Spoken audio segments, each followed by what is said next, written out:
When the woman returned home from a business trip, she found her husband having fun with a stranger, wearing her own lehenga.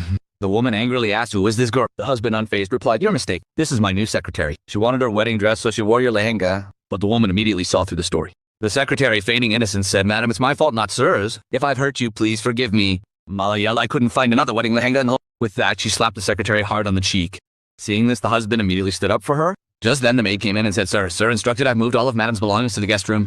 The woman was shocked. The husband immediately explained her house was flooded, so she's staying in our bedroom for a few days. "You're usually on business trips anyway. What difference does it make to you if you live in any other?" The woman taunted, looking at her husband. "Wow, that's amazing. The house is in your name. That just means I trusted you. Don't think this house exists because of you. Every brick of this house was built with my money." The secretary started crying again. "Sir, I'm leaving. If I had known Madam would feel so bad, I would have lived on the street. But I wouldn't have come in." The husband grabbed her hand. "You're not going anywhere. I'll decide about this house." The woman said, "I put the house in your name so you could feel a sense of belonging. Everything in this house is earned by me. I'm giving you one last chance. Fire him within half an hour, I'll decide for myself." But the husband quietly took the secretary's hand and left. At that moment, the woman realized her husband was no longer hers. She resolved to take everything back from the man she had given everything to. First, she stopped all her husband's project. Then she immediately fired her secretary and revealed all her misdeeds to the company.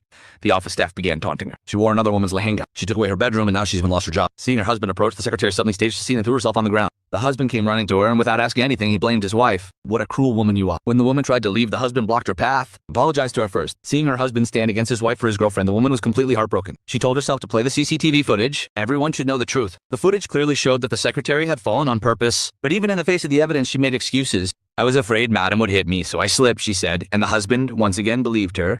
He hugged her and left. The woman collapsed unconscious. 3 days later, when she regained consciousness in the hospital, her assistant told her that the boss had reinstated her. At the same time, the secretary sent her photos of her and her husband, writing, quote, "Now I'll take over both the company and your husband." At that moment, the woman decided them both. Upon returning home, she set her wedding gown on fire. Then she signed the divorce papers and went to the company and called a press conference announcing it to everyone. "My husband's company should be shut down immediately." Meanwhile, the husband was still unaware of it. Then, as soon as he saw the divorce papers on his table, he was overjoyed and muttered, "She wants to divorce me. She wants to No, that's not possible. She's not really going to divorce me."